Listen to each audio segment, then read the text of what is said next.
This is the Beef Podcast, presented by Beefy Marketing in partnership with Community Bank of Texas, an FDIC member and equal housing lender. Welcome to the Beef. The Beef. Yeah, welcome back, everybody, to another episode of the Beef Podcast. I'm your host, John Kelly, a.k.a. John the Marketer on Instagram, as always. In the studio today, we've got Chris with Torque Tools. Chris, welcome to the show, man. How are y'all? Oh, we're doing great. Happy to have you here. Excited, as always, to learn about another business and find out what you guys do down there. But, like I told you before we started the episode here, we always start off with an icebreaker question. So I've got a super serious question that I have to ask you. Sure. What's the grossest thing you've ever eaten? That wouldn't be PG friendly. We could change it up. So for me, grossest thing I've ever sardines. yeah, they're pretty nasty. They're nasty. And people love putting them on pizza. Not this cat. I don't get it. No. It's gross to me. Salty. Very salty. And it's the strong fish flavor. Man, I'm not all about that. I'm a fish lover. I won't touch that. Yeah. Sardines. I don't blame you. Even the raccoons in the trap won't touch the sardines. They eat marshmallows. If trash pandas aren't eating it, man, I feel like it's kind of weird that we would. Right. We took the family one year, well, just my son, for his birthday to Universal Studios in Orlando, and they had Fear Factor Live as one of the attractions you could go to. When I grew up, I was a huge Fear Factor fan. Okay. So I was like, man, this is something I have to do. And they're like, well, there's a chance for you to participate in the show if you show up at a certain time. So I did everything I was supposed to do, showed up at that time. They were already rocking and rolling with getting people. Everybody wants to be on it, just to do it. Sure. And so they had like probably 20 people there, and they're narrowing it down to like 6 people or something. So they're running through all that stuff already. And I was like, well, hey, you know what? I missed it. No big deal. And they said, well, no, there's another chance for you to participate. And I'm an idiot. So I'm like, all right, cool. Let's do it. What are we going to do? They said, there's an eating portion. Knowing Fear Factor, I should have known not to sign up for that one, but I did. I was like, all right, you know what? I'm going to do it. I wanted to be on the show. I'm going to do it. So I signed up, and then the other person, there were like 2 other people that signed up for the bug portion, where they put the bugs on your, I'm talking the full plastic case that goes over your head, and they have like tarantulas and roaches and all this stuff. I didn't want that. So I did the eating portion. So we show up, we're watching the show, and then they go to that portion of the show, and they're like, hey, y'all come on up. So me and this girl walk up there, and they've just got it's a rolling cart that comes out, and they've got all of this nasty food: spoiled milk, rotten fish. They had dead bugs that they took and put all of this stuff in a blender, and then they blended it all up. It looked like a milkshake, and they pour it into like this little 4-ounce glass. Okay. And they're like, the first person to drink the entire thing wins. Kicker is, you win nothing. There's no prize. You're just an idiot. And that's me. I was like, all right, cool. I'm down for this. Well, I got my family there, friends there. We've got a whole audience of people watching. And I'm like, I've got to play this up.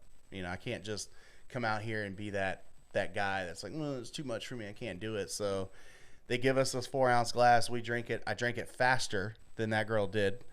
And at the end decided, like a Jell-O shot, I was going to take it and lick the cup just to be extra gross. It was disgusting. It tasted horrible. I don't know why I did it, but it was fun. It was fun. You remember it. I remember every bit of it. I remember the flavor and all, man. It was gross, but yeah, I agree with you. Sardines have never been my Pretty thing. nasty. And I see them in oil too, at the grocery store when we go, and they're just in a glass jar, and I'm like, y'all really, there's people out there that enjoy it enough that they put it in a glass jar with They oil. like it. They do. It's weird. Well, as always, I have to stop right before we hop into all of this and talk about our awesome sponsor, Community Bank of Texas. So the Beef Podcast is sponsored by Community Bank, and they know that especially now the experience and availability of a business partner is crucial.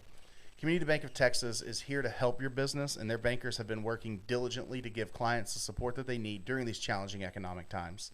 And as a business owner, there's a lot of things that keep us up at night, but our bank should not be one of them. But when you bank with them, you have the freedom to focus on your business commitments instead of worrying about the commitment of your banker. Community Bank of Texas is proudly committed to partnering with you and your business through it all. Short-term hurdles, long-term growth, countless new directions, because when it comes to doing business, Community Bank of Texas simply delivers a better business banking experience. Community Bank of Texas is a foundation you can build your bank. Hey, you got to mess up every now and then on a podcast, okay? They are a foundation you can build your business on for decades to come. Community Bank of Texas, business banking, better banking, member FDIC, and equal housing lender. Of course, this is the one we're shooting in the brand new studio that we have. It's on video for everybody to see. So I had to flub up for my first time ever reading that live read for Community Bank. But I know Ethan's going to forgive me. We love those guys over there. Community Bank really takes care of us. The gals over there are great as well. But we are here for Chris with Torque Tools. So Chris, man, welcome to the show again. Where'd you come from? And just kind of tell us all about you. My name is Chris Gulitti. I grew up in the area here in Spring. I went to Klein Oak High School, graduated in the mid-'80s, a little while back. I worked for a gentleman who is in the same business I am for about 13 years, and I decided to go out on our own. My wife and I started the business in 2004. We're running into our 18th year this year. We've grown we started with a $5,000 deposit into a bank, never borrowed a dollar from anyone, never got a loan from anyone, and built the business into what it is today. We are master distribution for two different product lines, Rad Torque Systems and Torsion X hydraulic bolting equipment, extreme force. These are tools that are used in the industrial side of the business, or the large industrial side of business. Your automotive and nuts and bolts of that size and smaller are for your smaller type equipment, your Craftsman, your Snap-on, your Matco, that type of tools. When you think of those type tools, you think of a hand ratchet, right? 1/4-inch drive, 3/8 drive, 1/2-inch drive. That's your standard tool set. Well, our torque wrenches start at 3/4-inch drive and stop at 3.5-inch drive. So our torque ranges are out into the 80,000 foot-pound range. The Rad Tools is like a pistol grip style tool. It's a revolutionary product. It's only 25 years old, where your hydraulics are in the 50-year-old range. They used to be referred to as multipliers, as nut runners, but they've proven to be extremely accurate pieces of torque equipment that really are the go-to tool when, if it fits, you're going to use that style tool. It's much faster, much easier, much less people to do the same job. You can typically do the same job with a Rad tool versus a hydraulic torque wrench in half the time or less, with half the manpower. So bringing that to the market was extremely easy with that type of competition out there. But we realized that the Rad tool is, around 10 to 15,000 foot-pounds of torque. That's where we stop. So we have to shift into the hydraulic torque wrench when we get above that. And that's, when you're talking 2, 3, 4, 5-inch nut size, 6-inch nut size, 10-inch nut size.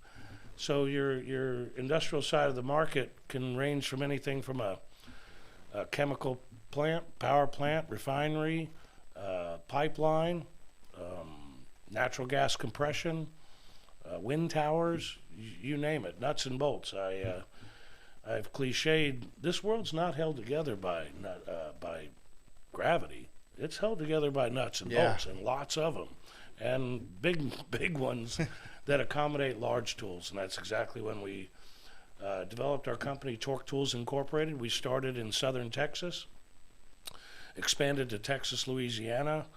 Our current territory for these two products are the Central and Mountain Time Zone at the moment. So we've grown a tremendous amount in the 18 years we're doing it, and we're currently, of the last 5 years, we've led our counterparts in sales worldwide, right from this office here in Tomball, Texas. That's killer. So is that where you live here in the Tomball area? I live in Tomball as well, yes. Okay, so you stayed around after Klein Oak. That's where my wife graduated from. Yeah, I was the first full 4-year graduating class of Klein Oak, 1986. I went to Hildebrand Intermediate prior to that. So I grew up right here in Spring, Tomball area. My shop is right here off 2920. My house is within a few miles of that. That's awesome. So how many locations do y'all have right now? We actually have one major location. I have distribution in Montana, in Colorado, in North Dakota, in Kansas, in New Mexico. So we have distribution points. Basically, we went from being a full-fledged sales to kind of both distribution and sales. Where we don't have the distribution, we kind of fill in the gaps from our area. We are talking about opening up other locations, but at the moment, it hasn't presented itself as a requirement. Yeah. I mean, honestly, your story is one of the coolest things I love about doing this show is where I get to hear people who took $5,000, you know, and it's kind of like that American dream thing. It's like I had a few dollars to my name and I had a dream and I made it work. And we're so lucky in this country to be able to do something like that where, you know, with a lot of hard work and a little bit of money and then, of course, some luck, you can make things work. Luck, dedication, effort. If you got to give it, you got to give it 100% effort. If you give it half effort, you're going to get half a result. Yeah. I mean, that's the thing. You know, we find ourselves here on Saturdays. We find ourselves here late sometimes. We find ourselves here early sometimes. John, the marketer, doesn't like to be early, so that one's hard on me. But, you know, it does. It takes a lot. And I think a lot of people have that stuck in their head where they're like, man, I want to be a business owner. That way, I don't have to work so much. I'm the boss, and I get to do all this. How much time do you spend in the office right now? It doesn't sound near as glamorous as it actually really isn't. We actually office from our home right now. We've grown out of our facility, and we haven't made the move yet. But my wife and I office from our house, just a couple of miles away from the shop. And you know, with today's technology, the phone, the computers, we're constantly engaging with the office, with our customers and clients. I assist our sales force more so now and deal with my 18-year-old customers that I've had from the very beginning. My wife and I started, like I said, with $5,000 in the bank. She had a job at the time, and we were about 3 months in. And she looked around and said, hey, you haven't paid sales tax. Oh. And I said, I need invoices and a P.O. box to pick up the checks at. I simply don't have time for that. Right. And she realized right away that she was going to have to probably sacrifice that job or compromise in some way. And she ended up leaving a really good position at Baker Hughes, which is local here as well. And we started the business, and we got it rocking and rolling with myself, one of my very close friends, best friends, Steve Force, who still works with me today. We're still rocking and rolling. We've just grown. We're up to, I believe, 7 salesmen and 17 people in the office making the day-to-day happen. Yeah, we here at Beefy Marketing, we don't believe in walking up to somebody's door, knocking on it, and just saying, hey, I want to sell something to you. You know, let me have your time. So we're really big on relational sales. Sure. You know, eventually Torque Tools is going to have something pop up, and they're going to say, hey, you know what? We need help on a website or SEO or graphic design or social media, but we don't want to come in and push and do that. You know, so I drive through town and meet with these business owners, invite them on the Beef Podcast, start being a resource first. You know, and we've driven by Torque Tools a million times. You can't miss the big gear that's on the front of it, and you know, that big sign that you have out front. Yes, sir. And because we have assisted other agencies with doing some work for you before, we're like, hey, let's just stop in and see what they do and see if they want to be on the show. And I met Bobby, great guy. Man, he gave me a tour of the whole place, and it was cool to see. You know, the reason we moved into this studio was because we have already started outgrowing our space, and we've been here since I think June of last year is when we actually closed and moved in. And we've already outgrown it, you know, so I feel your pain there with having to work from the office or from the home office. Sometimes we do the same thing here because it's like, man, we had to take our team room and turn it into this awesome studio, and we already are like, we need another studio. We need like 2 of them, you know, so we can have a different set that looks totally different on that side and this one, and you start to think about all those ways that you can expand. But it was packed in there in your warehouse from wall to wall with tools. Yeah, I told Bobby we're going to have to look at doing a second floor. And possibly putting some of the girls and the clerical type upstairs. And they're actually building out in front of our across the street. That's got to be a 30-acre tract that they're going to be opening up. We're possibly going to look at moving across the street into a bigger building. It's amazing too with COVID, the way it's damaged so many businesses and disrupted so many things. It's awesome how many people have pivoted and made something out of it, and then how many you almost feel guilty. I know I did, because I was like, man, COVID was one of the best years for me ever. I was selling plastic, and what did everybody need in their office and their school and everything else? They needed sneeze guard, plastic, plexi, acrylic, all that stuff, man. And I think it was probably 600,000 or 700,000 in sales that I did in like 6 to 9 months. Nice. And I was like, this is insane. And I felt bad, but I was like, man, we had to pivot, and we started the hand sanitizer business. Exploded. Oh God, those guys! I remember seeing the Facebook memes and all that with like the Indian prince that's got like all the garb and jewelry on and everything else, and it's like Purell owners right now, because they're just bringing in so much money off of that. That's right. And even vodka and tequila makers were like, all right, well, we got a distillery, we can make hand sanitizer here, let's do it. Well, you should have made more vodka, because most people are home drinking it. Yeah, you're not wrong. So I got a little bit, I know the gearheads that listen to my show, if there are any, are probably super excited. They understood everything you just said. About the most of it that I caught was really big nuts, and that's pun intended, and that's what y'all drive. That's the tools that y'all have. They handle those 6-10 inch, which is, when you think about most of our stuff in a household being anywhere from quarter inch is big, half inch is big. Everybody thinks half inch, 9/16, 5/8, 11/16. You get a 1 inch bolt. Oh yeah. And I'm like, man, this is a big bolt. Like, I'd never pull this socket out of my drawer.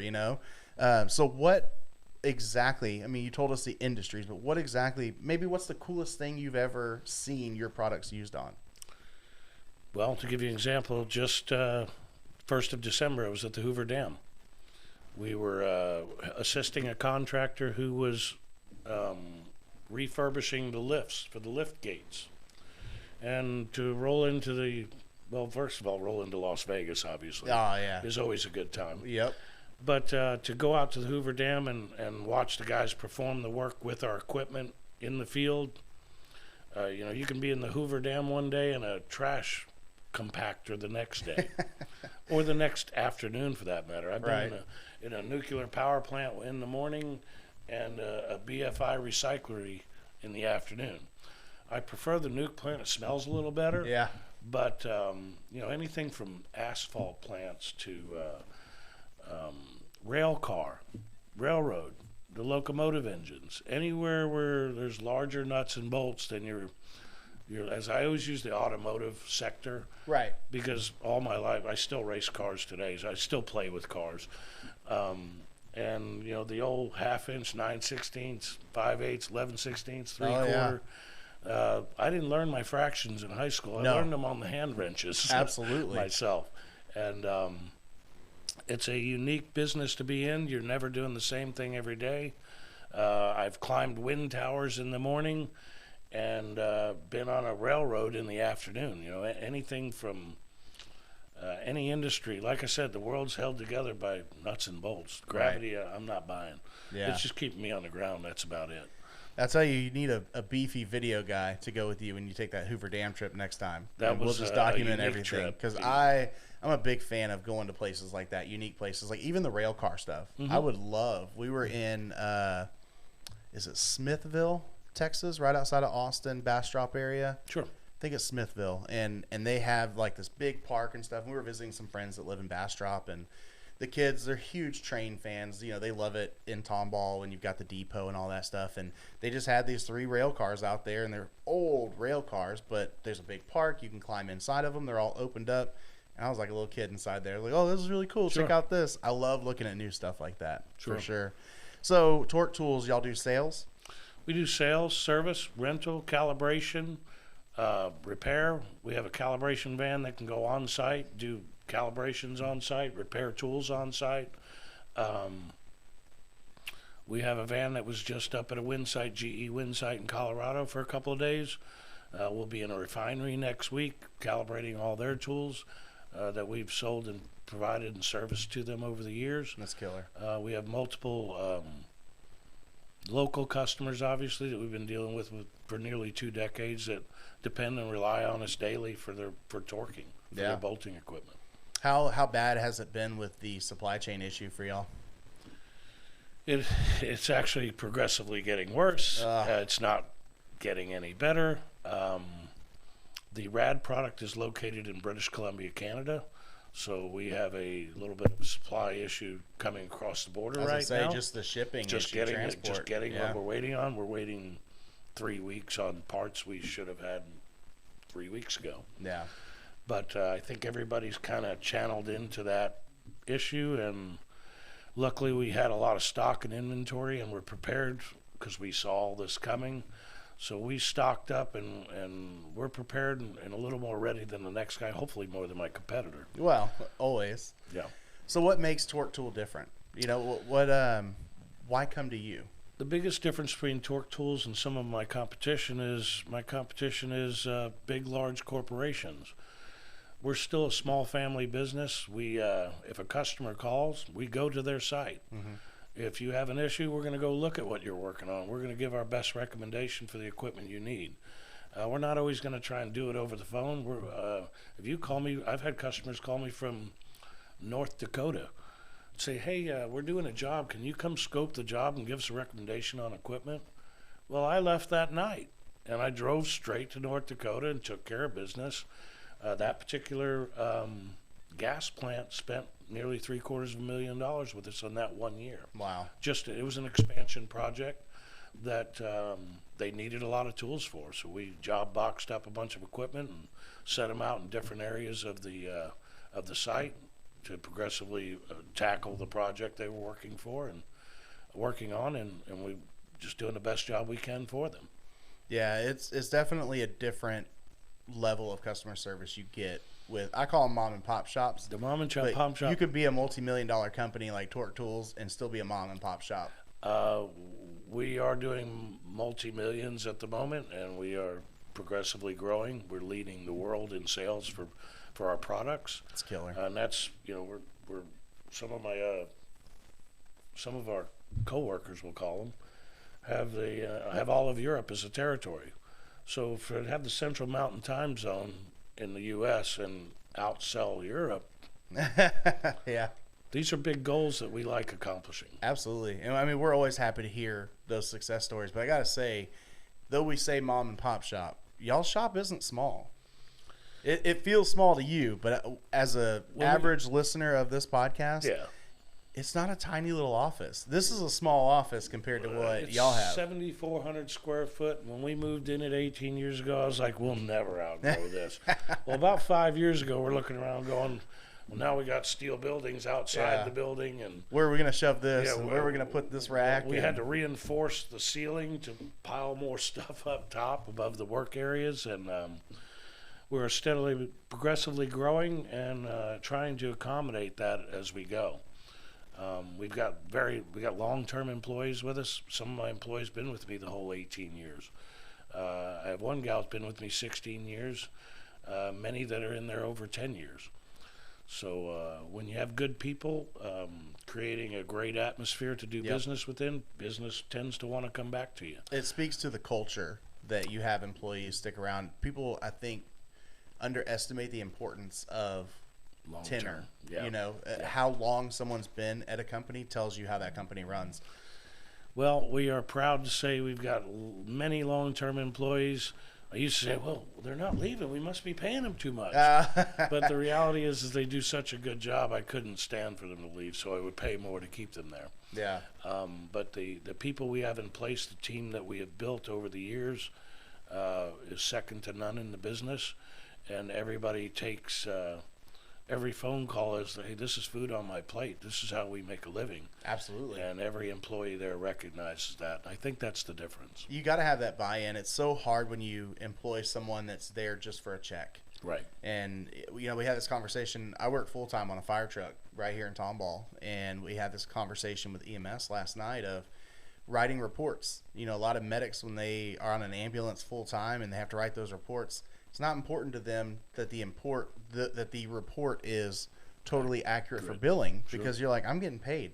I've got tax dollars. So as long as I'm covering my butt when it comes down to going to court or my report being pulled for whatever reason, a lot of times we're like, hey, we're good with that. But you have to have those people that are so worried about the billing side, because you got to have that money to survive, you know. And if the company's not growing, then paychecks aren't going to grow, and it may not be around for a long time. Well, everybody's position depends and hinges on our success. Absolutely. So when you have everybody on the same page, and you have the group we have assembled, our general manager, Bobby Branham, second to none. He's been in that position 8 years.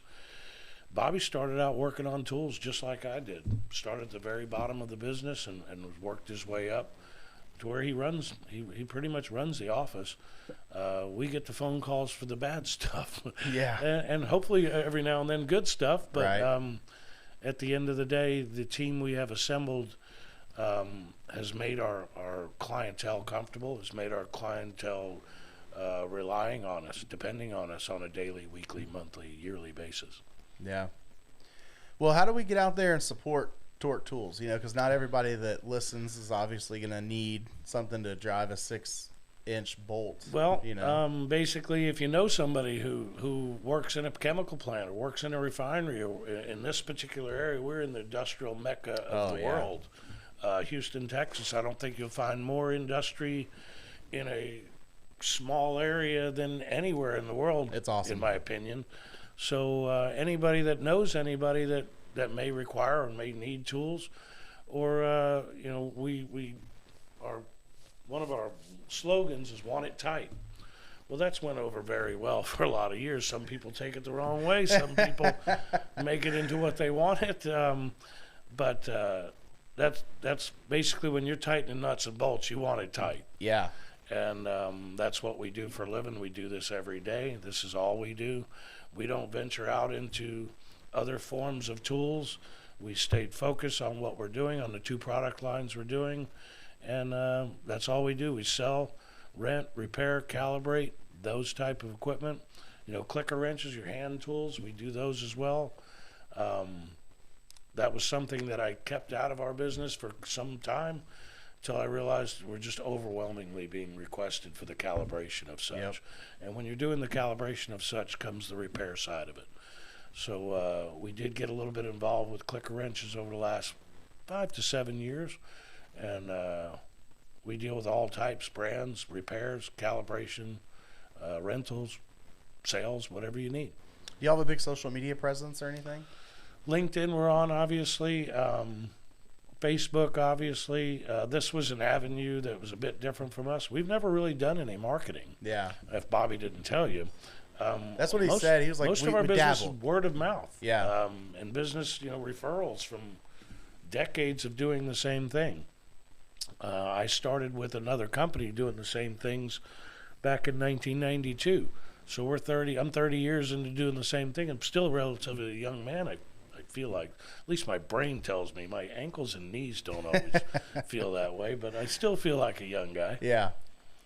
No, I was just wondering because like I said earlier, taking that video guy out there with you, I would 100% be the guy that tunes in to Instagram Reels, TikToks, Facebooks of, hey, this is where we're at today. This is what we're doing. Check this awesome stuff out. Like, we're providing tools that are working on the Hoover Dam, and look at how this works and operates, and those are all just things really. That would be another avenue of networking for us that I get with my guy Bobby and see if he can get you with a salesman. And yeah, it would be a unique situation.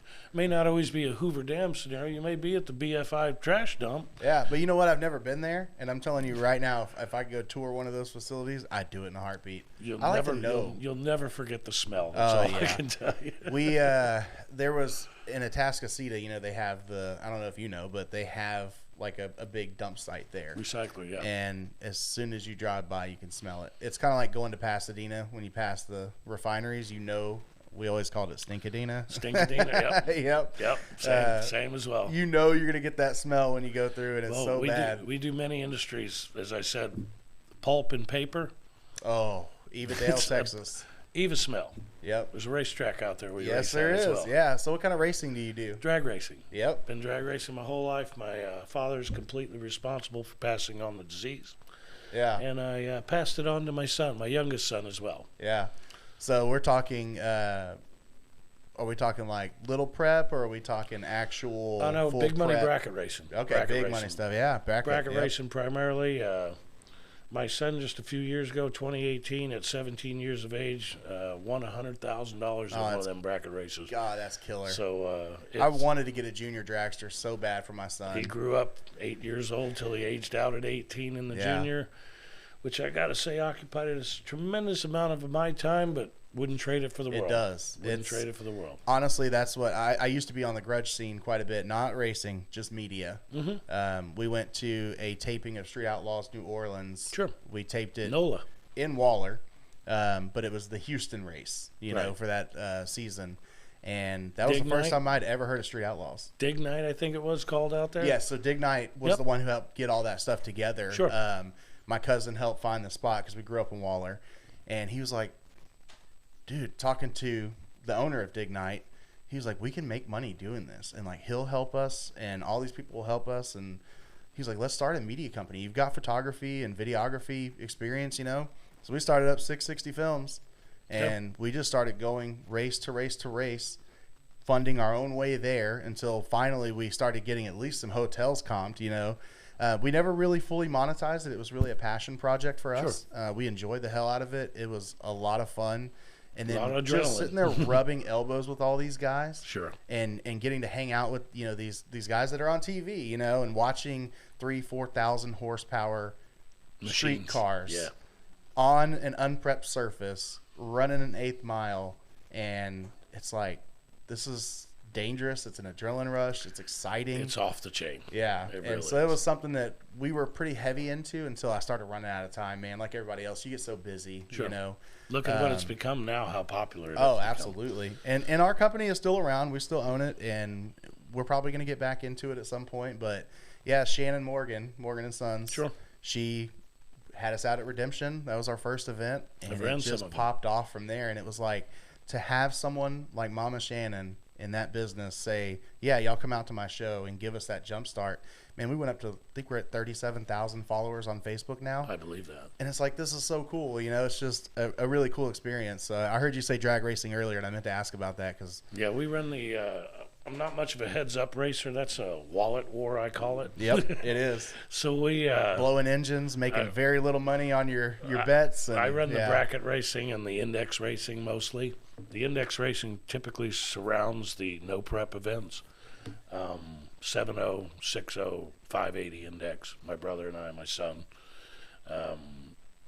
We've been doing a little more of it, but at the end of the day, work always comes first, so we can play. Yeah, unfortunately. And that's something my dad taught me growing up. He owned a flooring company, and it'd be 4 o'clock in the morning, and I'd be bouncing around Houston with him from probably 4 years old on. Just, we'd be out in Lake Jackson. We'd be everywhere going to job sites, you know, and doing that stuff. And, of course, being a typical 7, 8, 9-year-old kid, all I want to do is go to McDonald's and play on the play place, or we're all the way in South Houston. Let's go to, you know, the Space Center and see that stuff and go have fun. And that was the big thing he told me was, you got to get all your work done so you're unlimited on your playtime. He was like, because, look, we could go and do that stuff, but I know at 2 o'clock we have to leave and go to an appointment. Right. Or we can knock out all of our appointments now, and then maybe we get some extra time at the end of the day, you know? In the afternoon, yeah. sure. But it's hard when you become an adult and you get to make those decisions. You got to stay focused. It takes a lot of discipline. It really does. You have to stay focused on that. There's times that I'm like, man, I could be drinking right now. I could be out partying with my friends. I could be doing anything. But I work a 48-96, 2 days on, 4 days off. I got off at 7 this morning. And then it's right into the office. If it's Monday through Friday, 8 to 5, I'm here. If I'm at home and an email comes at 9 o'clock at night and says, hey, I need you to send me a proposal for this so that we can get a website up. Take care of business. Well, at 9 o'clock at night, while we're watching Marvel with the family, I'm sitting there on the laptop, you know, typing up a proposal, because it's what you have to do to get things off the ground. The good saying, no hustle, no muscle for later. That's right. Yeah, and we're lucky here. You know, Beefy's established, so we have work to go around, but we decided, you know what, we have all this stuff going on. Let's open up a company. And so now we have an event company, and it's the same thing, man. Those inquiries come in from brides at 11 o'clock at night wanting something about their wedding. And I could wait till the next morning, but man, my competition ain't waiting. No, and I'd rather take care of business right now, get it done, instead of, I never put anything off till tomorrow. Yeah. Because I'm going to have something to do tomorrow. And I'm going to forget about it, to be honest. As you get older, you'll definitely forget about it. It's already there, man. I'm the opposite. I'm 33 and feel 60, you know? So Right. I've been making some changes I'm in my 54, life. I feel 24. Or Yeah. I think I'm 24. I don't feel 24 for sure. Yeah, no, I think I'm that 18-year-old dumb kid that can do anything, but I feel like an 80-year-old man. Right, So right. we've been making some big changes around here, trying to get in shape and eat a little better, and because it's like, man, we're old men now. Something I need to do for sure. Yeah, we're old men now. It's over from here on out. So I was just wondering how we could support you besides, you know, every person we have on the show. It's always, well, come in and give me your money, you know, of course. But Of course. we want to support your projects. We always encourage our listeners to support your projects as well, you know. Sure.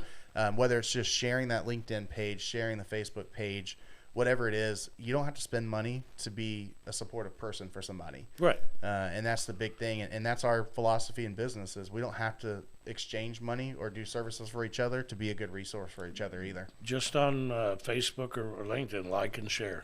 Yep. Like and share. That does a lot. It tentacles out very well. Absolutely. Well, Chris, I can't thank you enough for being on the show today, man. It was Yes, sir. a great conversation. You know, I think our gearheads that listen are probably going to enjoy some of the little race talk. We went off the rails there for a second. No but worries at all. hey, we did our business first, and then Yep. we talked about the pleasure afterward. You know, Absolutely. So it Well, worked out. business first. Yep. TorqueToolsInc.com is our website. Our phone number is 281-320-8677. You have a question about anything tool related, we'd be happy to help out anytime. Well, there it is. All right, y'all. Well, thank you for tuning in for another episode of the Beef Podcast. I can't thank you enough for being here. Every Thursday, we release a new episode at 5 a.m. But, of course, you can listen anytime you want to, anywhere you get your podcast. And we just appreciate you sharing those posts for us as well and getting the name of this show out there. The more you support us, the more you support business owners like Chris, who are just out here in a weird time period of our lives, just trying to make it, own these companies, and they want to provide these services and tools and equipment for those that need it. We are definitely building America right now into a totally new America. And That's you're right. right. Nuts and bolts are all the way up front as we actually turn tools to make this new country that we're kind of creating based off of all of this crap we've gone through with COVID. So, Yes, sir. Agreed. we appreciate you supporting us, because when you support us, you support them, and that's all that we want to do here at Beefy Marketing is support small businesses. So once again, thank you for tuning in for another episode. We hope to see you next week. You've been listening to The Beef. Thanks for listening. Make sure to like, rate, and review. We hope you've gotten some useful and practical information that you can use. And we'll be back soon. But in the meantime, follow us on social media. Hit us up on Facebook, Instagram, and YouTube at Beefy Marketing. Would you like your business featured on The Beef? Know a business that should be featured? Visit beefymarketing.com/The Beef. Remember, branding is about a connection with you and your people. Till next time, thanks for listening to The Beef.